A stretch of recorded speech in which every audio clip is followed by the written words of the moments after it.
بەناوی خوای گەورە سڵاوتان لەبێت بینەرانی بەڕێز و خۆشەویست. محەممەد جەواز زەریف وەزیری دەرەوەی کۆماری ئیسلامی ئێران بە سەردانێکی فەرمی گەیشتە عێراق و هەرێمی کوردستان و لەگەڵ سێسەرۆکایەتەکەی عێراق و لەگەڵ سەرۆکی هەرێمی کوردستان کۆبەوە و تاوتوی پەیوەندی دڵخۆڵەکانی نێوان عێراق و هەرێمی کوردستان لەگەڵ کۆماری ئیسلامی ئێران کرا. بە میواندارێک لە بەڕێزان دکتۆر عەلی کەریم شارەزای کاروباری عێراق لە هەولێرەوە، هەروەها لە هەڵەبجەوە ئەرکان ئەحمەد جاف شارەزای کاروباری ئێران تاوتوی ئەم پرسە دەکەین. سەرەتا راپۆرتێک دەبین دواتر لەگەڵ میوانەکانمان دەست با گفتوگۆکەمان دەکەین.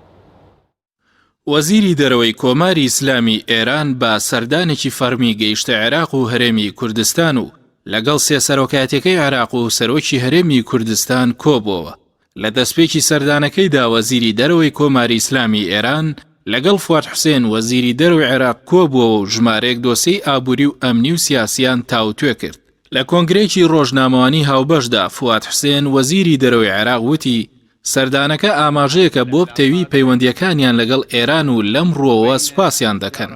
محەممەد جەواز زەریف وەزیری دەرەوەی ئێرانیش ڕایگەاند لەگەڵ عێراق ئەزموونێکیان هەیە لە ڕوبەڕووبوونەوەی تیرۆریستانی داعش و ئەم پەیوەندیانە لەبیر ناچێت. پێشوازیش لە عێراقێکی پڕ لە ئاشتی و ئاسایش دەکەن. وەزیری دەرەوەی کۆماری ئیسلامی ئێران لە چوارچێوەی سەردانەکەی بۆ بەغدا لەگەڵ سەرۆگەزیرانی عێراق مستەفا کازمی کۆبووەوە. نووسینگەی سەرۆگەزیرانی عێراق لە ڕاگەاندراوێکدا ئاماژەی بەوە داوە کە لە کۆبوونەوەکەدا مستەفا کازمی جەختی لەسەر ئەوە کردووەتەوە کە گرنگە زیاتر پەرە بە پەیوەندیە دووقۆڵیەکانی نێوان عێراق و ئێران بدرێت. هەروەها ڕاشی گەاندووە کە گرنگە بە هاوبەشی کار بکرێت لە پێناو پتەوکردنی ئاسایش و سەقامگیری ناوچەکە. بەپێی ڕاگەاندراوەکە مستەفا کازمی وتوێتی عێراق هەوڵ دەدات ڕۆڵی هاوسەنگ و ئەرێنی خۆی لە بەدیهێنانی ئاشتی لە ناوچەکەدا بگێڕێت کە ڕنگدانەوەی باشی لەسەر خۆشگوزەرانی گەلانی ناوچەکەدا هەبێت. لە ڕاگەاندراوەکەدا ئەوەش خراوەتە ڕووکە وەزیری دەرەوەی ئێران محەممەد جەواز زەریف ڕایگەیاندووە گرنگی بە سەردانەکەی سەرۆگەزیرانی عێراق مستەفا کازمی بۆ تاران دەدەن چونکە ئەو سەردانە دەبێتە مای دەستپێکردنی قۆناغێکی نوێ لە هاوکاریەکانی نێوان هەردوو وڵات. لای خۆشیەوە سەرۆکۆماری عێراق پێشوازی لە وەزیری دەرەوەی کۆماری ئیسلامی ئێران کرد. نووسینگەی ڕاگەاندنی سەرۆکۆماری عێراق بڵاوی کردەوە بەرهەم ساڵح لە دیدارەکەدا جەختی کردووەتەوە لەسەر گرنگی پەیوەندی مێژووی قوڵ و دێرینی نێوان عێراق و ئێران و پێویستی بەرفراوانکردنی ئاسۆی هاوکاریە دووقۆڵیەکانی هەردوو وڵات لە زۆربەی بوارەکاندا. ئاماژەی بەوەش داوە کە سەرۆکۆماری عێراق مکوڕی عێراقی دووپات کردوێتەوە تاوەکو ببێت بە ئامڕازی ئارامی و ناوەندێک بۆ بەیەگەشتنی بەرژەوەندی هاوبەشەکانی گەلان و وڵاتانی ناوچەکە. لە دیدارەکەیدا لەگەڵ سەرۆکۆماری عێراق محەممەد جەواز زەریف وەزیری دەرەوەی ئێران ویستی وڵاتەکەی نیشانداوە بۆ بەرفراوانکردنی ئاسۆی هاریکاری و هەماهەنگیە دووقۆڵیەکان لە سەرجەم ئاستەکاندا. هاوکات ئاماژەشی کردووە بۆ گرنگی پتەوکردنی پەیوەندیەکانی نێوان وڵاتانی ناوچەکە لە پێناو پشتیوانیکردن و درێژەدان بە بەگژداچوونی تیرۆر. لە درێژەی سەردانەکەیدا وەزیری دەرەوەی کۆماری ئیسلامی ئێران لەگەڵ محەممەد حەلبوسی سەرۆکی ئەنجومەن کۆبووەوە. نووسینگەی ڕاگەاندنی سەرۆکی ئەنجومەنی نوێنەران بڵاوی کردەوە لە دیدارەکەدا تاوتوێی پەیوەندی دۆستانی نێوان هەردوو وڵات کرا لەو پرسانەی جێی بایەخی هاوبەشن و بە پێی بەرژەوەندی هەردوو لاو گرنگی کارکردن لە پێناو پشتیوانی لە سەقامگیری ناوچەکە و ڕەخساندنی ئاشتی و ئاسایشی هەرێمایەتی. هاوکات وەزیری دەرەوەی کۆماری ئیسلامی ئێران سەردانی هەرێمی کوردستانی کرد و لەگەڵ سەرۆکی هەرێمی کوردستان کۆبووەوە. هەرێمی کوردستان هیچ کاتێک پشتگیری و هاوکاریەکانی کۆماری ئیسلامی لە کاتە سەختەکاندا و ڕۆژانی تنگانەدا لەبیر ناکات. دوای کۆبوونەوەکە لە کۆنگرێکی ڕۆژنامەوانی هاوبەشدا نێچیروان بارزانی سەرۆکی هەرێمی کوردستان ڕایگەاند ڕۆڵی ئێران لە کاتە سەختەکاندا لەبیر ناکەن و ئێران هەمیشە وەک دۆست و دراوسەیەک لە هەموو قۆناغەکاندا لەگەڵ هەرێم وەستاوە. سەرۆکی هەرێم وتیشی زیاتر پەرەپێدانی پەیوەندی بازرگانی لەگەڵ ئێران خواستێکی بەردەوامی هەرێمە. لای خۆشیەوە وەزیری دەرەوەی کۆماری ئیسلامی ئێران ڕایگەاند پەیوەندی نزیکیان لەگەڵ خوشک و براکانیان لە هەرێم هەیە و ئامادەن پەیوەندیەکانیان لە سەرجەم بوارەکاندا پتەوتر بکەن. سەردانەکەی وەزیری دەرەوەی کۆماری ئیسلامی ئێران بۆ بەغدا هاوکاتە لەگەڵ سەردانی ڕۆژی دووشەمەی مستەفا کازمی سەرۆگەزیرانی عێراق بۆ سعودیە و وا بڕیاریشە ڕۆژی سێشەمەی داهاتوو کازمی سەردانی تاران بکات و دواتریش بەرەو ئەمریکا بەڕێ دەکەوێت.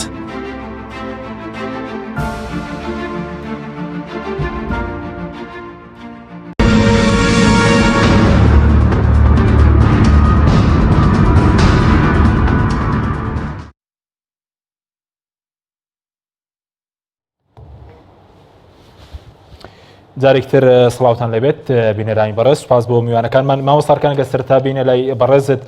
سەبارەت بە کاتی سەردانەکەی وەزیری دەرەوەی کۆماری ئیسلامی ئێران، خوێندنەوەی بەڕێزت بۆ تەوقیتی سەردانەکەوە ئامانجی سەردانەکە چییە؟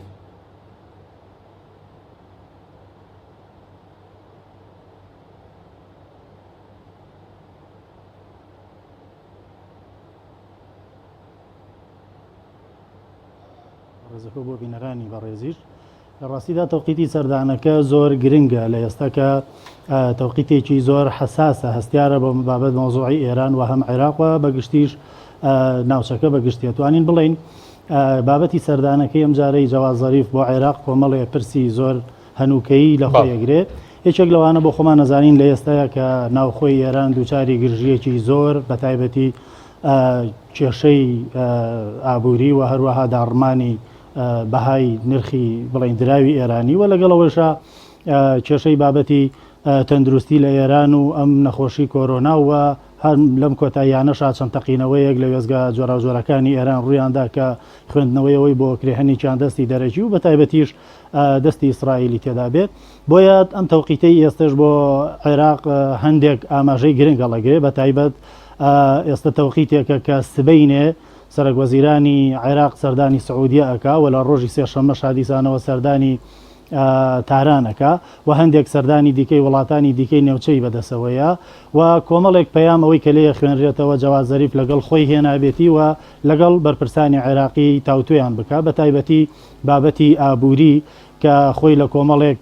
پرسی جیاوازە بینێتەوە، بە تایبەت ئەو بازرگانیانەی کە لە نێوان هەردوو وڵات هەیە و پرسی چۆنێتی دانەوەی ئەو قەرزانەی کە بەهۆی فرۆشتنی ئەو وزە و ئەو شتانەوەی کە ئێران بە عێراقی فرۆشتووە و چۆنێتی جێڕانەوەی ئەو پارانە بۆ ناوخۆی ئێران و ئەم بابەتانە کە زیاتر پرسی ئابوورین و پرسێکی کێشەیە با تایبەت پرسی ئەم بڵین سەردانی زیارەتکارانی ئێرانی بۆ عێراق یا سەردانی زیارەتکارانی عێراقی بۆ مەشهەد بۆ ئێران و لەم حاڵەتی کۆرۆنایە چۆن ئەمە چارەسەر بکەن و پرسێکی دیکەش لە ناوەندە جیهانیەکانە کە زیاتر باسی لێوە ئەکرێ ناردنی پەیامێکی ئێرانە لە ڕێگەی کازمیەوە بۆ وڵاتانی دەوروبەری بڵین کەنداو و بە تایبەتیش سعودیە کە لەگەڵ سعودیا چەند کێشەیەکی هەیە وەگەوەی کە عێراق بیەوێ وزە لە سعودیە وەربگرێ و ئێران بیەوێ کێشەکانی لەگەڵ سعودیە چارەسەر بکە و لەم کۆتاییانەشا لەم چەند ڕۆژیدا ڕابردووە یەکێک لە کەناڵە فارسی زمانەکان کە زۆر لە سعودیەوە نزیکە گرنگێکی زۆری داوە بە ئۆپۆزیسیۆنی ئێرانی و بە تایبەتیش مجاهدینی خەلق کە تقریبا لە ماوەی بەرنامەکانی 90 خولێکی دانابوو بۆ یادکردنەوەی ئەو کۆنگرە ساڵانەیە کە مجاهدینی خەلق ئەنجامێدا. بۆیە ئەوترێت کە زەریف پەیامێکی گرنگی هێناوە بۆی کە لە ڕێگەی کازمیەوە سبەینە بیگەێنێتە سعودیە و ڕۆژی سێشەمەش کە کازمی سەردانی ئێرانەکە و قەرار وایە ڕێبەری باڵای شۆڕشی ئیسلامی ببینێ وەڵامەکەی سعودیەش بگەێنێتەوە بە خودی ئێران و ئەمکەین و بینانە هەیە لە ناو ئێرانە و لەگەڵەوەشا ئێران بەگشتی هەوڵەدا ناوچەکە ئارام بێ و پەیوەندیەکانی لەگەڵ دەوروبەر بە تەواوەتی ئاسایی بکاتەوە و ئەم هەوڵانەی ئێران تەنها لە عێراق نییە و تەنها وڵاتانی عەرەبی نیە بەڵکو زۆر فراوانتریشە ئەوە تا لەگەڵ وڵاتی بڵین ئێران عەفو تورکیا پێشتر سەردانی کردووە و دواتر چووەتە ڕووسیا. ئێستا باز لە ڕێکەوتنامەی 25 ساڵەی نێوان تاران پەچینیان ئێران چی نەکرێ و ئەمە هەموو هەوڵەکانی ئێرانە بۆ ئەوەی بتوانێت خۆی لەو کەنارگیریە سیاسی ئابووریە ڕزگار بکە و لە هەمان کاتیشا ئەو دۆستانەی کە پێشووتر هەیبوو لە ناوچەکە لە دەستی نەچێ و یەکێک لەو یەکێکی دیکە لەو ئامانجە سەرەکیانەی کە زەریف سەردانی عێراقی کردو ئەوترێ نێوەنگیریەکە لە نێوان حکوومەتی کازمی و ئەو گروپە شیعانەی کە پێشووتر بینیمان چەند ناکۆچیەک لە نێوانیاندا ڕوویدا. بۆیە ئەمڕۆژ جانی جەواز زەریف لەگەڵ هەردوو بەرەیلایەنی حکومی و گروپەکانی حەشتی شعبی بەگشتی کۆبووەتەوە و ئەوترێ ئەیەوێت لە کۆنگرە ڕۆژنامە نووسیەکەیش ئەوەی بەڕوونی باس کرد کە ئێمە پاراستن و ئەمنیەتی عێراق بەلای ئێرانەوە گرنگە و هەوڵی ئەوەی داوە کە بەگشتی ئێران لەم کەنارگیریە ڕزگار بکات و لە هەوڵەکانیشی چۆنەڵێ ئەو پەڕی محاولە ئەکا کە بتوانێت باشترین دەستکەوت بۆ وڵاتەکەی بەدەست بهێنێ. باڵە سپاس دەکەم مامۆستاکان ئەگەر بچینە هەولێر لای دکتۆر علی کەریم پسپۆر لە کاروباری عێراق. کاک دکتۆر جەنابی شت بەخێر بێ سەبارەت بە ئامانجی سەردانەکەی وەزیری دەرەوەی ئێران بۆ عێراق وە بە دیاریکراوی گرنگی بەغداد و عێراق بۆ کۆماری ئیسلامی ئێران چییە؟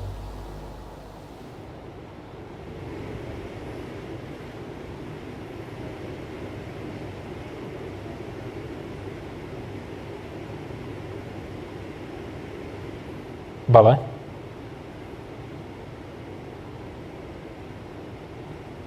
دکتۆریان دواتر دەگەڕێمەوە لای بەڕێزە داوا لەبر نەکەن دیارەدەنگی ئێمە بە بەڕێز ناگە مامۆستاکان گەڕێمەوە لای بەڕێز سەبارەت بە یەکەم وێزگەی سەردانی بڵێن جەواز زەریف کە سەردانی کوشتنی شوێنی کوشتنی قاسم سلێمانی کرد لە سەرەتادا چی پەیامێکی تێدا بوو کە بەرلەوەی کە لەگەڵ بەرپرسانی عێراق کۆبێتەوە ئەو کارەی ئەنجامدا؟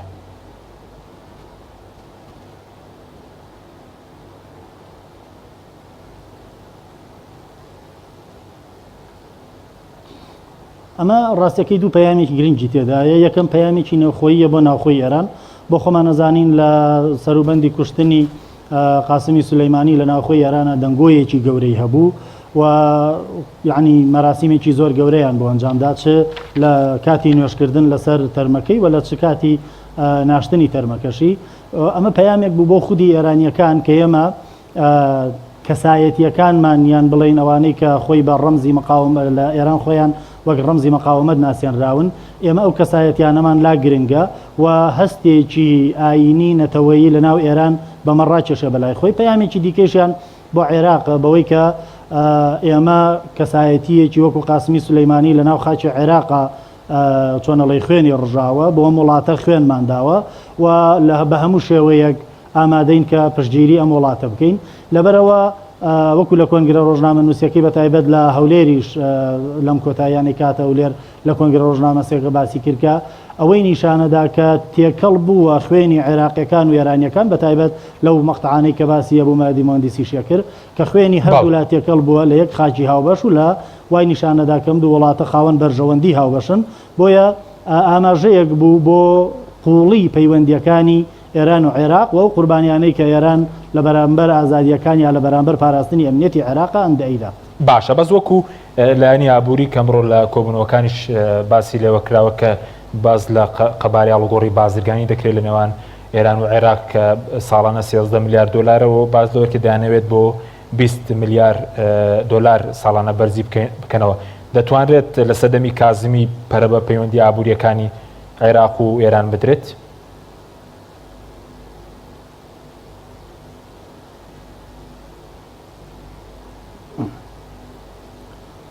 طبعا پەیوەندی ئابووریەکانی ئێران و عێراق هەر لە دوای ڕوخانی سەدامەوە دەستی پێ کردووە بە شێوازی جۆرا و جۆر و لە ئێستەیە کە ئێران ناوچەکانی وڵاتانی دیکەی تا ڕادەیەکی زۆر لێبەستراوە و هەوڵی ئەوە ئەدا ئێستا ئەو منفەزەی کە هەیەی بە تایبەت لەگەڵ عێراق و ئەو پەیوەندیانەشی کە لە ڕێی عێراقەوە لەگەڵ سووریا و لوبنان هەیەی ئەیەوێ ئەم دەواازەیەشی لە دەست نەچێەوە. یەکێک لەوە کارانەشی کە زیاتر ئەو پەیوەندیانە گرنگانی کە ئابوورین باسەکرێت لە نێوان ئێران و عێراقا کڕینی وزە بوو کە قەرار وا بوو لەم کۆتاییانەیە عێراق ڕووکاتە سعودیە و پێداویستیەکانی وزەی لە سعودیەوە دابین بکرێ. بۆیە ئەمە هەوڵێکی ئێرانە بۆ ئەوەی ئەم پەیوەندی ئابووری لەگەڵ عێراقان نەبچڕێ و هەر بەردەوام بێ و لەگەڵ جگە ئەوەیشی کە بەردەوام بێ بەهۆی ئەم کۆرۆنایانەوە کە نەخۆشی کۆرۆناوە کاتبوو هەندێک لە سنوورەکان داخرابوون یان هەفتانە تقریبا دوو ڕۆژێک کراوە بوون بۆ هەندێک ئاڵوگۆڕی بازرگانی یعنی هاتووە وای لێ بکات کە ئەم سنوورانە بە تەواوەتی و بە تایبەتیش بۆ باری بڵین جم و جوڵە ئابووریەکان فراوان بێ و ماوەیەک لەمە پێشی ڕۆحانی بۆ خۆی سەردانی عێراقی کرد باس لەوە کرێت کە هەندێک ڕێکەوتنامەی ئابووری لەگەڵ ئێران و لە نێوان ئێران و عێراق مۆر کراوە هاتووە پێوشوێنێکی ئەو ڕێکەوتنامانە بگرێەوە بابەتەکان یا ڕێکارەکانی جێبەجێکردنی بخەنە بواری جێبەجێکردنەوە و ڕێکارەکان بگرنەبەر و ئەم بەرژەوەندیە ئابووریە لە سەقفی 13 میلیارد دۆلارەوە بەرز بکەنەوە تا ئەو ڕادەیەی کە بتوانن ینی بڵین بەرزی بکەنەوە و لەگەڵەوەشە چۆنیەتی گەڕانەوەی پارەکانی عێراق بۆ ئێران ئەو شتانی کە عێراق کڕیوێتی لە ئێران بۆ خۆتان نەزانن کە ئێستا بە فەرمی و لە ڕێی بانقەکانەوە تۆزێک سەخت بووە و گەڕانەوانە بۆیە ئێستا باز لەوە کرا تا عێراق بڕیار وا بوو کە بە دینار خەرجیەکانەوانەی کە کڕی بوونی لە ئێران بیگەڕێنێتەوە پێم وابێ ئێران ێساچێ باس لەوە کاکە یعنی پێی گرنگە کە ئەو پارە بە دۆلار بجێڕێتەوە بە وڵاتەکەی بۆیە بە دڵنیاییەوە کە بەرژەوەندی ئابوووریەکانی نێوان هەردوولا هەمیشە و هەردەم و لە چ لە ڕابردوو چ لە داهاتوش بەشێکی گرنگە بن لە بابەتی دانوستانەکانی نێوان هەردوو وڵات. باڵێ سەبارەت بە مەسلەی وزەوەی کە بەڕێزت باس کرد ئێستا بڵێن عێراق پرۆژەشی هەیە کە باز لەوە کرد لە سعودیەوە کارەبا یاخود بڵێن وزە بگاتە عێراق ئەمە لەمڕۆ پەیوەندیەکانی ئێران و بڵێن عێراق هەڵۆز ناکات؟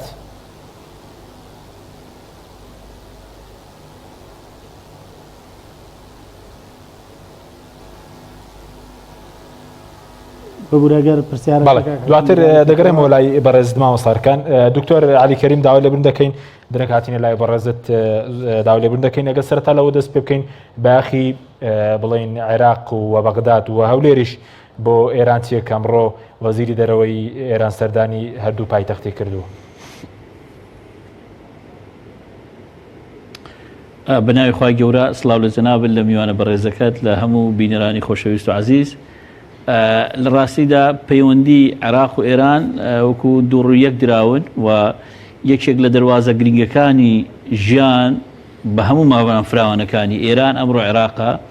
و ئەو پەیوەندی هەم جوگرافی هەم دیموگرافی هەم ئاینی جۆرا و جۆرەی لە بینی عێراق و ئێراندا پەیوەندێکی یعنی قسە زۆر هەڵدەگرێ بەڵام لە دۆخی ئێستادا گرنگی و سەردانە و کاردانەوەکانی چین دەکرێت قسە لەسەر بکرێت. لە ڕاستیدا ئێستا دەبێومان لە بەرچاو بێت لە دوای 2023 تاکو ئێستا عێراق بە تەوافقێک لە بینی ئێران و ئەمریکا تەوافقێکی زمینی بەڕێوەبراوە لە تقریبا لە دوای 2014 و بە تایبەتی لەگەڵ داخلبوونی داعش گۆڕەپانەکە نەو ئەنما و بە تایبەتی تریش دوای کشانەوەی هێزە ئەمریکیەکان لە عێراق زۆرتر بەرەو ئەوە ڕۆی کە لە بەرژەوەندی ئێران یەکلاب بێتەوە واتە دەستی درێژی ئێرانی لە ڕووی سەربازی 2000 سیاسی 2000 ئابووری لە عێراقدا توانی بووی تا ڕادەیەکی زۆر گەمەکە بەلای خۆیدا یەکلاب بکاتەوە. بۆیە لەگەڵ هاتنە سەرکاری ترامپدا بە شێوازی جۆرا و جۆر بە تایبەتیش دوای هەڵوەشانەوەی ڕێکەوتنامەی ئەتۆمی لەگەڵ ئێران و تونبوونی سیاسەتەکانی ئەمریکا بەرامبەر ئێران بە دوای ئەوەدا گەڕان کە ئەو سیاسەتە لە عێراقیش ڕاست بکرێتەوە بێتە بەشێک لە پرۆسەیەکی تەواوکاری بەرفراوان بۆ گەماردانی ئێران لە ڕووی سیاسی ئابووری و هەتا کۆتایی. لەو منتەڵقەوە ئەو تەوازونەی تێکچوو بوو کە لە بەرژەوەندی ئەمریکا نەبوو ڕەنگە ئەمریکایەکان حەزیان لێ بەڕاستی بکەنەوە بوو بە دوای ئەوە دابگەڕێ ئەلتەرناتیڤی جۆرا و جۆر بەکاربێنن بۆیە ئێرانیەکانیش هەستیان بەوە کردووە بە تایبەتیش لەگەڵ حکوومەتە تازەکەی کازمیدا ئەمە وا دەکات کە بەڕاستی ئێستا سەردانەکان هەستیارتر بن و هەر یەکیان بە دوای ئەوە دابگەڕێ کە بەرژەوەندی و نفوزی هەمولایەک پارێزراو بێ. لای سەرکردایەتی عێراقەوەی من تێگەیشتوم دەیانەوە بەڕاستی کاوش بۆ خەڵکی عێراق گرینگە عێراق بگۆڕن لە ساحەی تەسفیاتی حسابیەوە لە گۆڕەپانی گلاکردنەوەی ململانەکانەوە بیگۆڕن بۆ خاڵی بەیەگەشتنی بەرژەوەندەکان چونکە عێراق نەدەتوانێت بەبێ ئەمریکا بێ و نەدەشتوانێت بێ ئێران بێ. باشترین دەرفات باشترین چارەسەر بۆ عێراق و بۆ هەردوو گلایانی دەرەکیش ئەوەیەکە بەرژەوەندەکان لە عێراق پارێزراو بنەوە هاوسەنجی ڕابگیرێ و بە تەوافق عێراق تا ئەو کاتێ دەگاتە فعلا قۆناغێکی دیکە لە دەوڵەتداری بە یەکەوە ڕەچاوی بەرژەوەندەکانی هەردووگلا بکرێت. باشە بەس دکتۆر علی دەتوانرێت دەمە بکرێ عێراق بکرێتە بڵین پردێک ناوەندێکی هاوبەش لە نێوان بەرژەوەندەکانی ئێران و ئەمریکا؟ بەڵێ چەندین ساڵ وا بووە یعنی حەلی ئەوەش با بڵێن وێرانبوونی عێراقە بە یەکجاری یعنی عەکسی ئەوەی کە بڵامانەوێ بەدیلێکیکە دابنین چکە بەدیلی دیکە نییە نەدەتوانین بە تەواوی ئێران لە عێراق بکەینە دەرەوە نەدەشتوانین بەبێ ئەمریکا لە عێراق ژیان و سەروەری و ئەمن بپارێزین ئەوە حەقیقەتێکە بیرمان نەچێ هەندێک شت هەیە با بڵێن معادلاتی جوگرافیە بە ئێمە ناگۆڕدرێ معادلاتی دیموگرافی معادلاتی دینی و مەزهەبی و چیە لە هەمان کاتیەوەمان لە بەرچاو بێ عێراقی دوای 2023 دروستکراوی ئەمریکایە واتە نقطە نفوزی ئەمریکایە و باجێکی یەکجار گەورەی مرۆیی و سەربازی و سیاسی و ئابووری داوە تاوەکو ڕژێمێکی گۆڕی و بەڕژێمێکی دیکە فبۆیە ئەو معادلەمان دەبێت لە بەرچاو بێ ئەو دوو هێزە ئەقلیمێنی و دەوڵەتیە بەمانای وشە دەستێکی درێژیان هەیە لە داڕشتی چارەنووسی عێراقدا بۆیە دەبێت بەرژەوەندەکانیان ڕەچاو بکرێ بەڵام ئەگەر گەیشتە قۆناغێکی دیکە مەسەل سیاست و سیاستکردن لە عێراق گەیشتە مستەوایەکی دیکە کە بە فعلی عێراق وەکو دەوڵەت دروستکە پێکاتەکانی عێراق بکاتە گەلێک کە ئینتیمایان بۆ عێراق بە حەقیقی هەبێ ئینتیما تائیفی و مەزهبی و ناوچەی و پارێزگایی و لۆکاڵیەکان نەمێنن واتە هاوڵاتی عێراقی دروست بێ دەوڵەتی عێراق دروست بێ کەوانە بەڕای من زەحمەتن بەزەوە هەر یعنی ئیفتراز دەکەی لە ڕووی علمی وەکو ئیفترازی علمی ئەگەر بتوانانی بگەینەوە خۆناغا و کاتە بەڵێ دەکرێت پاڵ بە ئێرانەوە بنین پاڵ بە ئەمریکاشەوە بنین و عێراق خۆی بێتە ڕقەمێکی گرنگ و بڕیار لە چارەنووسی خۆی بدا بەڵام ئەمە پرۆسەیەکی سەختە بۆیە لە ئێستادا بۆ ئەوی هاوسەنجەکان ڕابگیرێن بەرژەوەندەکانی هەموو لایەکی ڕەچاو بکرێت لەگەڵەوەی بەرژەوەندی عێراقیش بێتە تەرەفێک و ڕەچاو بکرێت پێویستە ئەعتیبار بۆ ئەمریکا و ئەعتیبار بۆ ئێرانیشدا بنین لەو ڕوانگەشەوە دەڵێم ئەو هاوسەنجە لە بینی ئێران و ئەمریکا کە لە دوای 2023 بە شێوازی زمنی و ئاشکرا و نائاشکرا دروست بووە بەردەوامیتی پێ بدرێت باشە بە بۆچوونی بەڕێزت وەزیری دەرەوەی ئێران هیچ پامێکی پێ بووە لە ڕێی بڵین کازمیەوە بگات چی بە ئەمریکەکان چی بە سعودیە کە باز لەوە دەکرێت کە سپەش کازمی سەدانی سعودی دەکات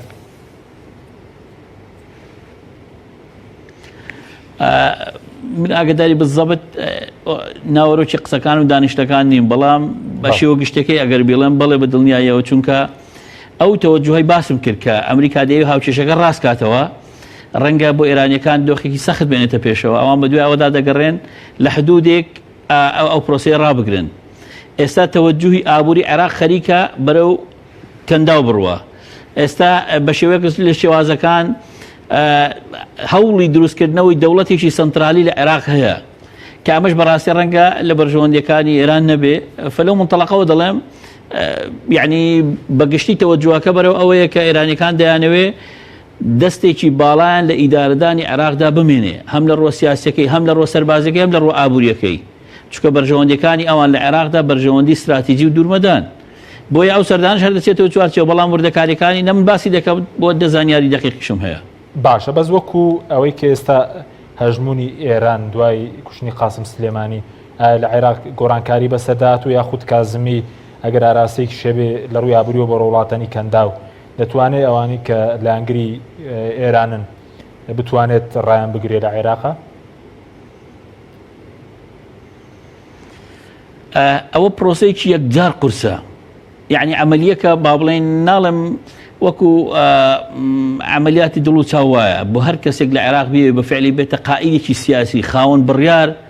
جورئەتی ئەوە بکە بە فعلی هاوچێشە سیاسەکان لە عێراق ڕاست کاتەوە تعریفی سیاست وەکو سیاست بکاتەوە تعریفی دەوڵەت وەکو دەوڵەت بکاتەوە مؤسسەکان بخاتەوە شوێنی خۆیان ئیدارەدانیان فعلا بکاتەوە بە ئیدارە واتە دەستی ملیشیاکان بگرێ چەک بخاتەوە دەستی دەوڵەت ئابووری دەوڵەت سربەخۆکە ئەو گەندەڵیە گەورەی هەیە بە ناوی جۆرا و جۆرەوە ڕوبەڕووی بێتەوە ئەو عملیکی یەکجار سەخت و قورسە بەڵێ ڕەنگە ئێستا کازمی ڕکلامی ئەوە بکە و بانگەشەی ئەوە بکە کە بە فعلی دەیەوێ سەروەری بۆ عێراق بجێڕێتەوە و بە فعلی یاسا بەسەر هەمواندا جێبەجێ بکە ئەمەش بۆ خۆی ڕاستەوخۆ بە دیوەکەی دیکەیدا وەکو ئەو تەوەجوهی دیکە تەواو دەکە یعنی کە هاوسەنگەکەی ئەمریکا و ئێران ڕاستکاتەوە چونکە ئەوەی کە لە عێراقدا دەستێکی یەکجار درێژی هەیە ئەمڕۆ لە ڕووی سەربازی لە ڕووی ئابووری لە ڕووی سیاسی لە ڕووی ئەمنیە و دیارە و هێزانن کە لە ئێران نزیکن یان تەواوکەری پرۆژەی ئێرانیەکە لە عێراقدا بۆیە عملێکی یەکجار قورسە بەڵام تا ئێستا ئەوەی کازمی ڕایگەیاندووە مەرج نییە هەمووی ئەوە بێ کە دژایەتی ئێران بێ بەڵام بە شێوەیەکی دیکە بەناڕاستەوخۆ لە بەرژەوەندی ئێرانی و پرۆسەیە بۆ نمونە با بڵێن جێڕانەوەی چەک یان پرچەکردنی حکوومەتی و دەوڵەتی عێراق وەکو دەوڵات بەدڵنیاییەوە واتە چەککردنی ملیشیاکان کە ئەمە بۆ ئێران ڕەنگە مەسەلەن لە بەرژەوەندی ئێرانیەکان نەبێ مەسەلەن کۆنتڕۆلکردنی خاڵە سنووریەکان هەمویان کە ڕەنگە بەڕاستیەوە لە بەرژەوەندی ئێرانیەکان نەبێ مەسەلەن چەسپاندنی یاسا بەسەر هەموواندا یان گۆڕانکاریەکان لە پۆستە حکوومی و ئیداریەکاندا یان لێپێچینەوە لە مەلەفەکانی ڕابردوو لە بوارە جۆرا و جۆرەکان بۆیە لەو منتەڵەقەوە دەڵێم کاری کازمی یەکجار سەختە و بەمانای وشەش ناڵم وەکو کارێکی خۆکوژی وایە لە عێراقدا ئەگەر بەبێ تەوافقاتە سیاسیەکەی بینی ئێران و ئەمریکا و کارانە بکە بەڵام بەڕاستی وەکو خۆم بە ئەستەمی دەبینم و پێم وایە لەگەڵ ئەوەی خەریکە پشتیوانی جەماوەری و ئەنما سیاسیشی لە هەندێک ئازدا بۆ دروست بێ و ڕکلامی میدیایش جۆرا و جۆریشی بۆ بکرێ بەڵام عملیکی یەکجار سەخت و قورسە باشە بەس کازمی بە بڵین بە هەردوو لە گڵۆپی سەوزیاندا نەگریسان چی ئێران و ئەمریکا بۆی بێتە سەرۆک وەزیران ئێستا دەتوانێت هاوسەنگی ڕابگرێ یاخود بێلایەن بێت لە نێوان هەردوو لای یاخود ئێستا لایەندارە بڵین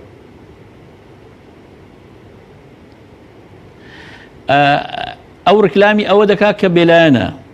و بە فعلانیش عێراق لە بێبەدیلی لەوانەیە و کەسانی کە فۆکسیان کەوتە سەر هێزە عێراقیەکان بە تایبەتیش هێزە شیعە سەرەکیەکان بەرەو ئەوە ڕۆشتن چونکە ئەو دابەشبوونە ناوخۆیی لە ناو پێکاتەی شیعەدا هەیە ئیفرازی و حاڵەتی کرد کە بچنە سەر کازمی بەڵام ئەمانەیە ئەوە نیە بە فعلی بە هەموو شتێکی کازمی ڕازین و پێیان وابێ قائیدی ضرورەیە و عێراق لەو دۆخە ڕزگار دەکات بۆیە لە ناچاریدا هاتنە سەر کەسێک کە پێیان وابوو لاوازە ناتوانێت تەسیل لە دۆخەکان بکە بەڵام ئێستا خەریکە لە هەندێک شتدا پاشگەز دەبنەوە و باز لە دروستکردنی حکوومەتی سێبەر دەکەن باز لە دروستکردنی ئۆپۆزیسیۆن دەکەن بازەوە دەکەن هێڵە سوورەکان خەریکە ببەزێنێ و ئەوە دەبینین لە مدیاکان باز دەکرێت ناو پەرلەمانی عێراق باز دەکرێت شوێنە جیاجیەکان باز دەکرێت بەڵام بەگشتی ئەو پرۆسەی کازمی بانگەشەی بۆ دەکاو دەستی پێکردووە بە دڵنیاییەوە ئەگەر بەردەوام بێ و تێیدا سەرکەوتوو بێ هاوچێشەکە دەگۆڕێت. باشە سوپاس دەکەم دکتۆر دواتەگەرم وڵای بەڕێست مامۆستاکان سەبارەت بە پێدوایە پێشتر باس لەو کرد کە دەوا زەریف هیچ پامێکی پێ بێ بۆ سعودیەکان یاخود ئەوەی کێستە باس لە بڵین بەستنەوەی وزەی عێراق بە وڵاتانی کەندا و دەکرێت ئەگەر پامەکەی پێدوای چ ناوڕۆکێکی دیارە ئێرانیەکان دەیانەوێت چ پامێک ئاراسی سعودیەکەن ئەگەر لە ڕێگەی کازمی بێسپەی سەردانی سعودی دەکات.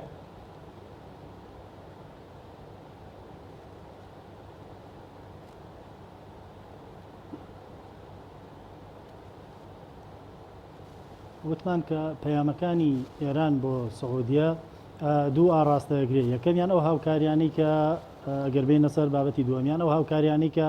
سعودیە وەک پاڵپشتێک بۆ ئۆپۆزیسیۆنی ئێرانی وەکەوەی کە پێشووتر ئاماژەمان پێدا هاوکاریەکانی کە تا ڕادەیەک بۆ مجاهیدینی خەڵق و بەشداری نوێنەرانیشیان بۆ نمونە نوێنەرانی سعودی لە ساڵانی ڕابردوو لە کۆنگرە ڕۆژنامەوانیەکان یا عەفوی لە کۆنفرانسە کۆبوونەوە ساڵانەکانی مجاهیدینی خەڵق و ئەو هاوکاری و چۆنەڵێ هەڵوێستبوونانەی کە بۆ مجاهیدینی خەڵقەیانە بابەتێکی کە بابەتی ئابووریەکە ئێران هەموو هەوڵێکەدا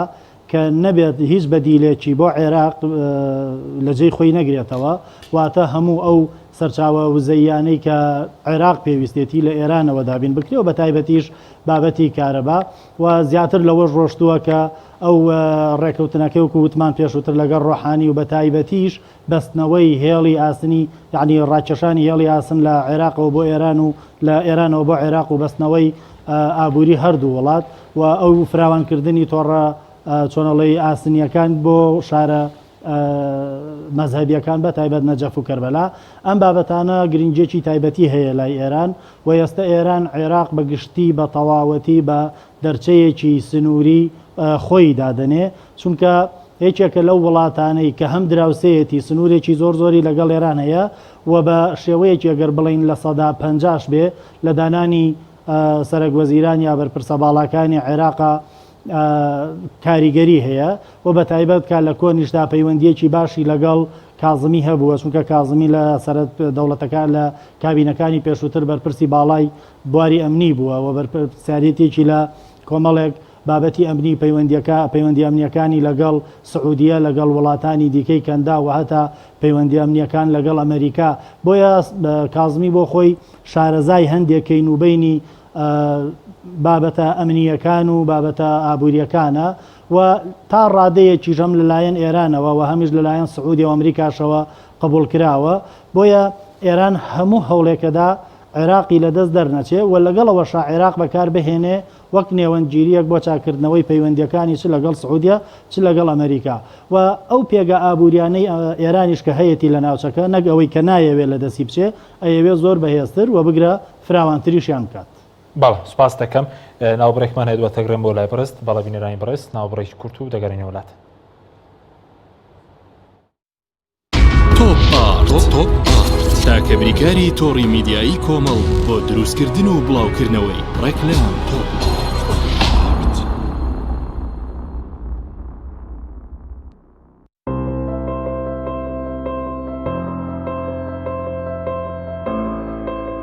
چونکە شیر لە ژیانی هەموماندا گرنگی خۆی هەیە من باشترین شیرم بۆ خەزانەکەم هەڵبژاردووە.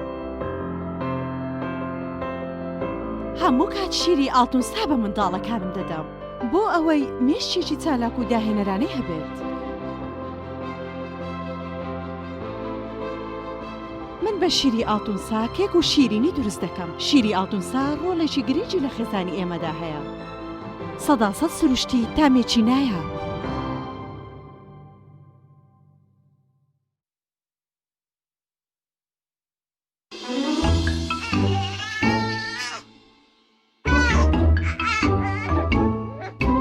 ئایا منداڵەکەت هەوڵ ئەدات شتێکت پێ بڵێت؟ ڕەنگە ئازار بکێشێ بەهۆی خراپی دایبیەکەیەوە. ئێستا ئەتوانی دایبی لەم ساجۆی تەندروست تاقی بکەیتەوە بۆ ئاسوودەی مناڵەکەت. لاتەنیشتەکانی لاستیکین، زۆر بە خێرایی وشک ئەبێتەوە. پێستی مناڵەکەت بە وشکی ئەهێڵێتەوە. شەوێکی ئاسوودە و بەیانیەکی پڕ لە چالاکی پێدەبەخشێت. ئاسوودەیی مناڵەکەت لەگەڵ لەم ساجۆی دەست پێ ئەکات. ئایا تا ئێستا کێشەی کارەبات هەیە؟ بێزار بوویت لە کێشەی کەمی کارەبا و بڕانی بەردەوامی؟ بە دوای کارەبایەکی بەردەوام و بێکێشە و تێچووی کەمدا دەگەڕێیت؟ ئەوە فانسی پاوەر سەرجەم و کێشانەی بۆ چارەسەر کردویت بە دانانی سیستەمی سۆلار و وەرگرتنی وزە لە خۆرەوە بە بەکارهێنانی باشترین مەوادی ستانداردی جیهانی کە سەرجەمیان گرنگی چەندین ساڵیان لەگەڵدایە. بە سەرپەرشتی ئەندازیار و ستافی شارەزا و بازمون کارەکان جێبەجێ دەکرێن. ئەم سیستەمە دوورە لە تێکچوون و هیچ تێکوێکی ڕۆژانەی نییە. هەروەها بە دۆستی ژینگە ناسراوە و ژینگە لە پیسبوون دەپارێزێت. فانسی پاوەر بۆ داهاتوویەکی ڕووناکتر. ناونیشان سلێمانی، شەقامی مامۆستایان، نزیک شەقامی قەنات، تەلاری جاسەنا. 0 153 85 85. ئەم کوڕانەوی چالاکە حەزی لە چپسێکی چاکە بۆیانینی لای تاکە زۆر تەندروستە و زۆر پاکە. ئەم چەشناوی ڤاریە حەزی لە چپسێنی نییە نینی تامی سروشتیە هیچ چپسێک وەک ئەو نییە. هەژوانیش کوڕێکی جوانە حەزی لە ئاهەنگێرانە لە یادی لەدایک بوونەکەی چپسی نینی بوو هەڵبژار دەکەی. نینی هاوڕێی مناڵانە تامی خۆشە و بێزیانە بۆن و ڕەنگی هەمە جۆرە شێوە و قەبارەی زۆرە. بشاری نینی تامێکی لە یاد نەکراو. برنجێک بخۆن کە دڵنیابن لەسەر چاوەکەی چونکە تەندروستیتان لە هەموو شتێک گرنگترە. برنجی سروشتی شیمال باشترین جۆری برنج لە تەواوی دنیا، ئەویش بەهۆی ئەوەی لە خاکێکی بەپیت و جەوێکی شێدار و باراناوی شیمالی ئێراندا دەڕوێت. برنجێکی سروشتیە و هیچ مادەیەکی کیمیایی و حافزەی تێکەڵ نییە و هیچ زیانێکی بۆ سەلامەتی و تەندروستی و قەڵەوی نییە. بگرە زۆریش بەسوودە. پێکاتە و ڤیتامینەکانی برنجی سروشتی شیمال پرۆتین، ئاو، ڤیتامین ئی، کالیسیۆم، ئاسن، مەگنیسیۆم، مەنگەنیز، پۆتاسیۆم، ڤیتامین B1، B2، B3، B5، B6 واتە ئەم برنجە برنجی کارگەکان نییە خاڵی بێت لە ڤیتامین، بەڵکو و چڵتوکە و خۆمان کڕی دەکەین. شێوازی لێنانی لەگەڵدایە. بۆ دەستکەوتنی برنجی سروشتی شیمال پەیوەندی بکەن بە 0 353 27 27 هەر کات تاقیتان کردەوە خۆتان بڵاوی دەکەنەوە.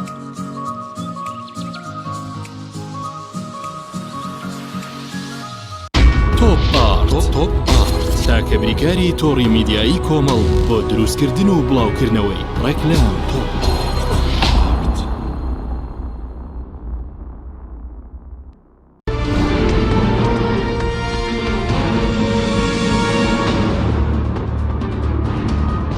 جارێکتر سڵاوتان لەبێت بینەرانی بەڕێز. دکتۆر علی کەریم گەرم و لای بەڕێزت سەبارەت بە ڕۆڵی ئێران لە پەیوەندیەکانی هەرێم و بەغداد توانێت چ ڕۆڵێک ببینێ وایە ئێستا پەیوەندیەکانی هەرێم و بەغداد بەرەو ڕێکەوتن یاخود بەرەو لێک ترازانی زیاتر؟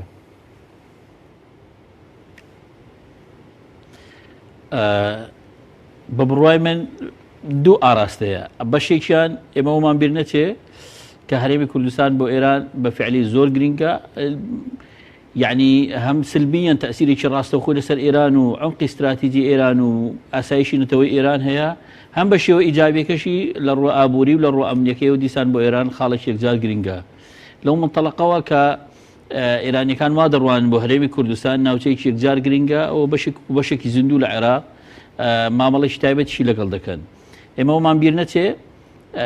هۆشیاریشان داوە بە هەرێمی کوردستان بۆ چەندین جار و قسەش هەبووە لەوەی کە لەسەر قاعیدە ئەمریکیەکان لەسەر مەسەلەن بۆ نمونە نفوزی ئەمریکا لەو ناوچەیە ئەوانەش ڕەنگە ڕخنە و قسەی خۆیان هەبێ. دەتوانن چ ڕۆڵێک ببینن، دەتوانن ڕۆڵی ئیجابی ببینن لە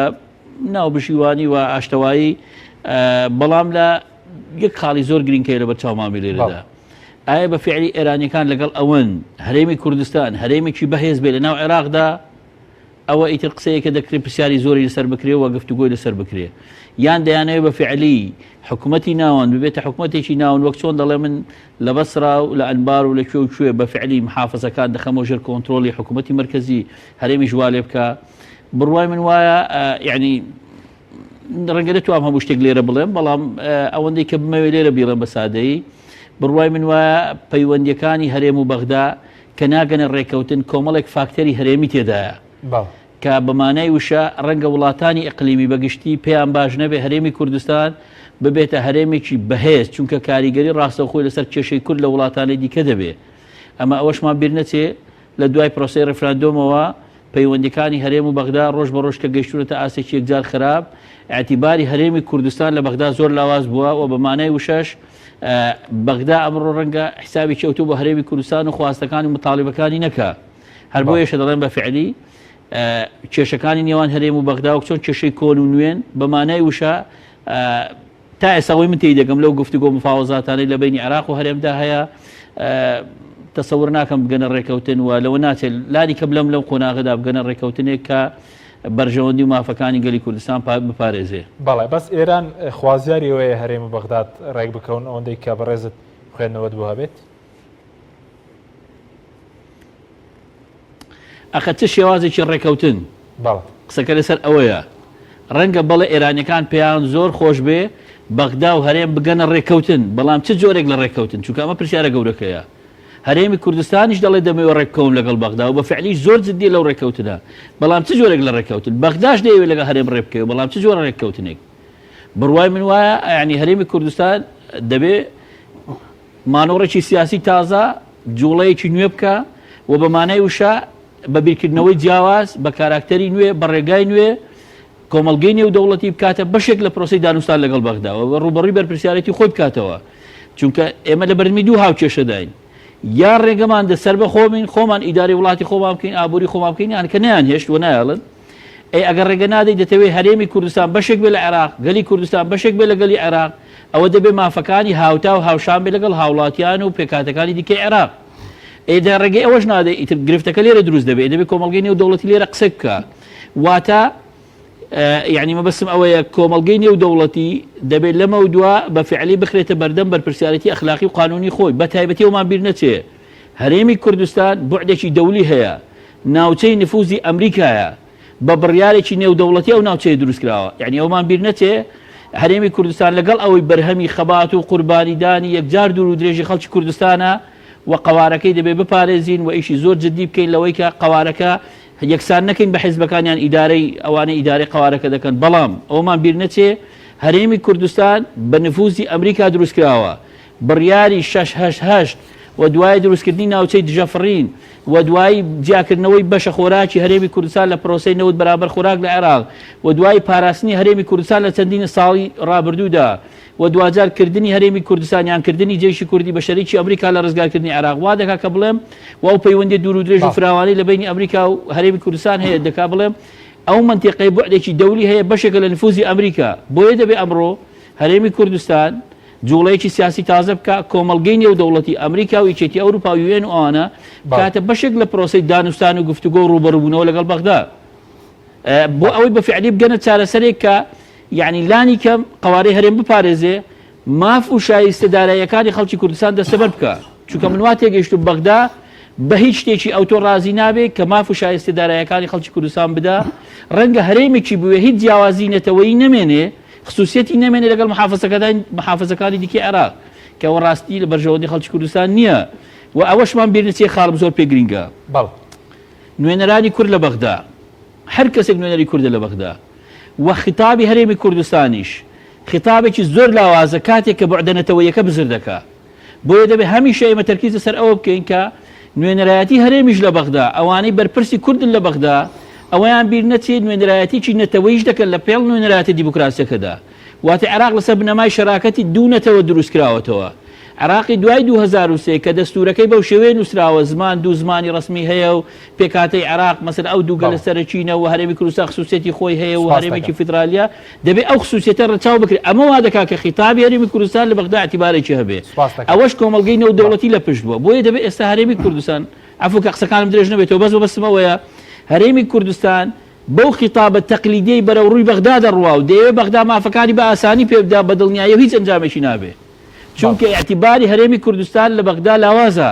دەبێت هەرێمی کوردستان لەو معادلەی تێبگا دەبێت بە دوای ڕێگای جیاواز ستایلی جیاواز مانۆری سیاسی و دیبلۆماسی دیکەدا بگەڕێ تا بتوانێت بە فعلی بەغدا بێنێتە ئاستێک کە ئەتراف بە هەرێمی کوردستان بکە وەکو هەرێمێکی فیدرالی بۆیە ماف و شایستە داراییەکانی بۆ دابین بکە. بەڵێ سپاس دەکەم دکتۆر علی مامۆستاکان گەرم بۆ لای بەڕێز سەبارەت بۆی کە وەزیری دەرەوەی ئێران سەردانی هەرێمی کوردستانی کردووە سەرۆکی هەرێم بازڵەوە کە ڕۆڵی ئێرانیەکان لە ڕۆژە سەختەکاندا لەبیر ناکەن ئێران مەسەلە چ ڕۆڵێکیە بۆ هەرێمەوە ئایا گرنگی هەرێمی کوردستان بۆ ئێرانیش چییە کە وەزیری دەرەوەی ئێران وتی پەیوەندی بە پەیوەندیەکان لە بواری ئابووری بەهێزتر دەکەن لەگەڵ هەرێم.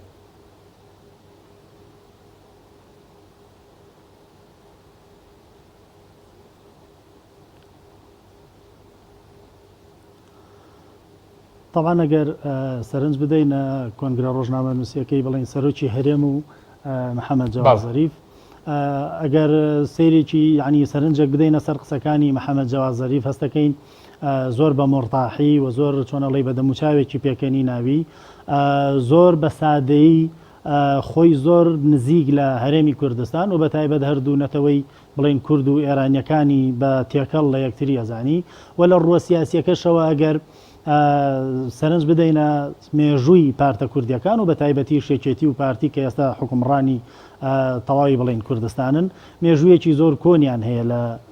ئێرانە و هەر لە دوای هەر لە سەرەتای شۆڕشی ئەیلولەوە هەتاوەکو بڵین قۆناغی یەکەمی شۆڕش تا 75 پەیوەندیەکی تونند هەبووە لەگەڵ ئێرانە و لە دوای 75 ژەزانین بەرپرسانی باڵای هەرێمی کوردستان کە ئێستا بڵین بەرپرسن زۆریان لە ئێران نیشتەجێ بوون و پەیوەندیەکی باشیان لەگەڵ دەستگاکانی هەتا سەردەمی شا هەبووە و لە دوای ئەوەش هەرێک لە بەرپرسانی ئێران سەرۆکی پارتی یا بڵین جەلال تاڵەبانی پیرۆزبایی بۆ ئیمام خومینیە نێرن بەهۆی سەرکەوتنی شۆڕشەوە و لە ماوەی جەنگی ئێران عێراقدا کە بە تەواوەتی بووە هۆی زیندوو بوونەوەی شۆڕشی کوردی سیرەکەین پەیوەندێکی زۆر بتەو لە بینی هەردوو لا هەیە بە تایبەت پارتی لەگەڵ ئێران لە 4 ساڵی یەکەم 4 ساڵی دووەمی ژێچێتی بە تەواوەتی پەیوەندی لەگەڵ ئێران ئابەسێ و ئەمە بەردەوامە بێ هەتا کۆتایی جەنگی ئێران عێراق و زۆر جار بە ئەنفال کیمیاباران بەو کارە ساتانەی کە بەسەر کووردا هات بەشێک لە تۆمەتەکانیان بەشێک لە بەهانەکان کە وا بەسەر کووردا هات دەدرێتە پاڵ ئێران بۆیە تێکەڵی نێوان مێژووی ئێران و پارتە کوردیەکان تێکەڵیەکی زۆر بتەوە و ئەگەر بینە دوای ڕاپەڕینیش لە سەرەتایەکی کەمی سەرەتای ڕاپەڕینەوە نەبێ کە ئێران هەندێک ناڕزایەتی بەرامبەر سربەخۆی هەرێم یا بڵێن دروستبوونی کیانێکی نیمچە سربەخۆی یا فیدرال بۆ هەرێمی کوردستان هەمێن ناڕزایە بێ دوایەوە لە ماوەی قۆناغی شەڕی ناوخۆیە یەکێک لە حێزب بڵین کوردیەکان هەمیشە لە ئێران بووە و ئەولاکەشی کەم تا زۆرێک پەیوەندیەکی باشی لەگەڵ ئێران هەبووە و لە دوای ڕووخانی سەدامیش کە بە تەواوەتی ئەم هێزە کوردیەکان پەیوەندی لەگەڵ ئێران بەهێزەکەن و هەتا لە زۆر سەردانەکانی کە بەرپرسانی ئێرانی بۆ عێراقی دەکەن ئیلا بەسەرێکیش لە هەولێر بدەن بۆیە ئەم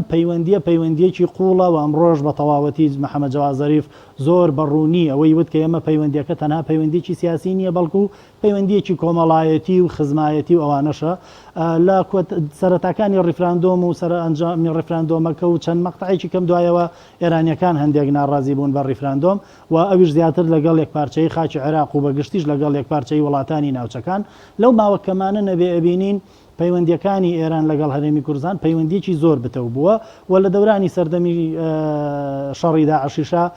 سەرۆکی هەرێم ئەو کات زۆر سپاسی ئێرانی کرد و لەو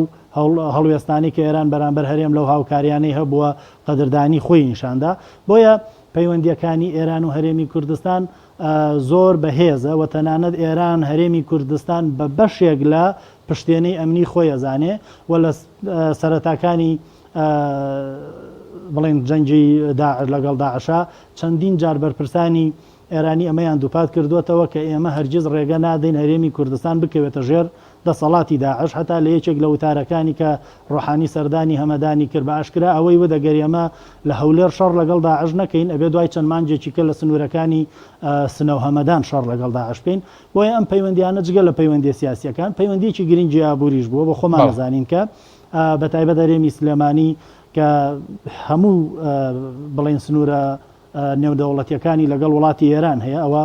بڵین دهۆک تا ڕادێک لەگەڵ تورکیا هەیەتی پەیوەندیەک لەگەڵ تورکیا هەیە بەڵام هەرێمی سلەیمانی بڵین شاری سلەیمانی و پارێزگای سلەیمانی کە یەکێتی بەگشتی تایدا باڵا دەستە هەسنووری لەگەڵ ئێرانە و ئەم پەیوەندیانە هەر بەردەوام بۆ نەپچراوە و پەیوەندی گرنگی بازرگانی و لە ئێستاشتا کە ئێران بە تەواوەتی لە هەر چوار لە لاکانی دیکەوە لە هەر چوار لە گەرمارویەکی توندی ئابووری درراوە و ئەم گەمارۆ توندیە دەستی ئێرانی لە وڵاتانی دیکە بڕیوە بۆیە هەوڵێکی زۆرەدا کە ئەو وڵاتەی کە دراوسەیەتی و هەم هەیمەنەشی تایە هەیە چ عێراق چ کوردستان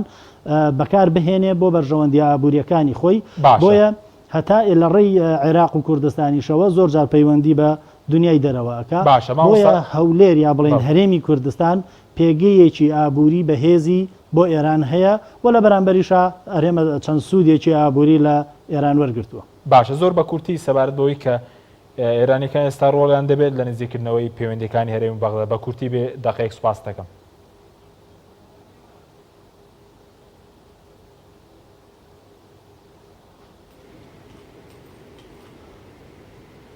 طبعاً وەکو ئەو پەیوەندی مێژوورەیە باسمان کرد ئێران هەیمەنەی لەسەر عێراق و لەسەر هەرێمی کوردستان هەیە بۆیە بە کورتی بڵێم زۆر بە دڵنیاییەوە ئەتوانێت کاریگەری باشی هەبێ لەسەر نزیکردنەوەی پەیوەندیەکانی یا چاکردنەوەی پەیوەندیەکان و نزیکردنەوەی بەرپرسانی ئێران و عێراق لە یەکتری. باشە سوپاس دەکەم دکتۆر عەلی کەریم کاتمان زۆر کەمەوە بە سەبارەت بە ئەوەی کە بەڕێزت ینی پێ دوای ئێستا هیچ کاتێک وەکو ئێستا پەیوەندیەکانی هەرێمی بەغداد لاواز نەبوونە یاخود پەیوەندی کازمی لەگەڵ بەرپرسانی هەرێمی کوردستان لە ئاستێکی خراپدایە و کۆنتڕۆڵکردنی خاڵە سنووریەکان هەرێمی کوردستانیش دەگرێتەوە بە کورتی بێ سوپاس دەکەم.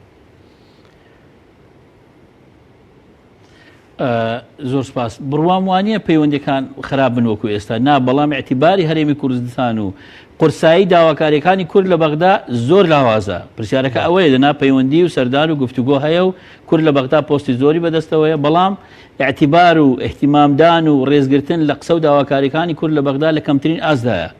ئەمە بەشێکی مەوزوعەکەی کە وای کردووە خەڵکی هەرێمی کوردستان ببنە قوربانی ئەو ململانەیە بە تعبیرێکی سادەتر پێم وایە بەغدا سەرکەوتوو بوو لەوەی کە پرسیاری خەڵکی کوردستانی گۆڕی لە پرسیاری حدودەوە بۆ پرسیاری وجود لە پرسیاری کێشەی مادەی 140 و پرسە چارەنووساز و ئایندەسازەکانی خەڵکی کوردستان بۆ مەوزوعی موچە و هەندێک شتی دیکە ئەو هێزانەی لە عێراق هێزی باڵا دەستن بە فعلی زۆر سیاسەتکارانە سەرکەوتوو بوون لەوەی کە بە فعلی کێشەی خەڵکی کوردستان بگەێنە ئاستێک کە تەنها باسی لەوە بێ موچە مانگەی هەبێیان نەکە خەڵکی کوردستان مافی خۆشێتی ئەوەی هەبێ وەکوەر هاوڵاتێکی دیکە و لە وڵاتێکدا دەژێکە توانای زۆر لەوە زیاتر چەندی وڵاتی دیکەش بەخێوکە ئیدارەی سەرنەکەوتوی هەرێمی کوردستان و ئەو گەندەڵی و ناشەفافێتی هەبووە ئەوەش دیسان هۆکارێکی دیکە بووکەوە قەیرانەکان قوڵتر ببنەوە لە هەمووی گرنگتر ئەوەیە کە دەبێ ئێستا هەرێمی کوردستان بە دیدگایەکی سیاسی نوێ بە گوتارێکی سیاسی نوێ بە جوڵەیەکی سیاسی نوێ کۆمەڵێک کارتی تازە بەکاربێنێت تا بەغدا ناچار بکات بە فعلی هەم بەمانەی وشە مافە دەستوریەکانی بپارێزێ و هەم شایستە داراییەکانی خەڵکی کوردستان دەستەبەر بکات. باشە بەس هەرێمیش کارتێکی هەیە وە کازمی دەیەوێت دەرواز سنووریەکان هەرێمیش کۆنتڕۆڵ بکاوی لێ دەخوێنرێتەوە بڕوا ناکەم بتوانێت ئەوە بکە ڕەنگە ئەو نیەتەشی هەبێ بەڵام تەسەور ناکەم بتوانێت ئەوە بکە بەڵێ هەرێمی کوردستان کارتی زۆری لەبەردەستە کارتی ئەبنی لەبەردەستە ڕەنگە کارتی سیاسی لەبەردەستە کارتی دیبلۆماسی لەبەردەستە لە هەمووی گرنگترەوەی بیرمان نەچێەوە دەبێت هەرێمی کوردستان لەسەر ئەو کارتە زۆر بە قورسی بکە هەرێمی کوردستان بوعدێکی دەولی هەیە ئەو بوعدە دەولی ئەوەیە کە ئەو منتیقەی نفوزی ئەمریکا بووە بە بڕیاری نێودەوڵەتی ئەو ناوچەیە دروستکراوە پێشەوەی بێتە هەرێمێکی فیدرالیش لە ناو عێراقدا ئەو منتیقە بەمانەیە وشە بوعدێکی دەولی هەیە ناوچەی هەرێمی کوردستان ئەوەشمان بیر نەچێ هەر بۆ خۆی عێراق تەنها عێراق نییە عێراقیش کە دروست کراوە ئەساسەن بوعدێکی دەولی هەیە کە بریتانیا دروستی کردووە بۆیە لەگەڵ ئەو ململانی نێودەوڵەتی هەرێمی ناو عێراقیشدا هەیە ئەوەی لە عێراقدا دەگوزارێت تەنها عێراقی نییە دەبێت هەرێمی کوردستان لەوە تێبگا ئەوەی لە عێراقدا دەگوزارێت معادلەیەکی هەرێمی نێودەوڵەتیە عێراق بوعدێکی دەولی هەیە لە دروستکردنی هەرێمی کوردستانی بوعدێکی هەیە لە دروستکردنی کە بوعدێکی دەولیە لەو منطلقەوە دەڵێم دەبێت هەرێمی کوردستان مانۆڕێکی سیاسی و سەربازی تازە بکات تا بگاتە دەرەنجامێکی جیاواز. باشە زۆر بە کورتینی و خولەک هیچ پرۆژێک حقیقەتی هەیە کۆنفیدراڵی بۆ عێراق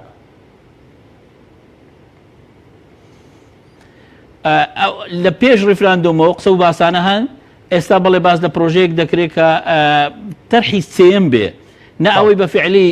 ئەوەشمان بیر نەچێ ینی عێراق